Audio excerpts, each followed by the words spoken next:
there is an increasingly varied mix of education provision within the East African region.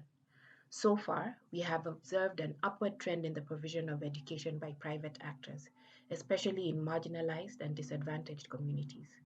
What my chapter presents is a short story of sorts of the evolution of private provision in East Africa. It touches on the nature and character of private actors present in the region, the regulatory landscape, the triggers for expansion of private provision, and lastly, the documented impact of these trends on the children and communities in which they reside. The outcome and impact thus far, as you will see, has been quite mixed. Given the already overwhelming demand for free quality education, and especially in light of the impact of the COVID-19 pandemic, my chapter hopes to present key considerations that should be kept in mind, both from a regulatory and implementation perspective.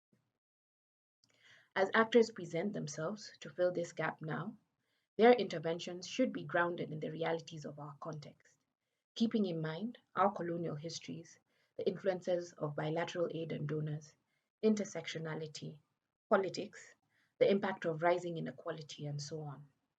What does remain is that access to free quality public education needs to improve. And as such, an underlying thread in my chapter is the urgent need to critically understand the impact of public sector reform approaches and strategies, and the need to learn from the choices we've made and the mistakes of our past, so that all children can enjoy their right to education.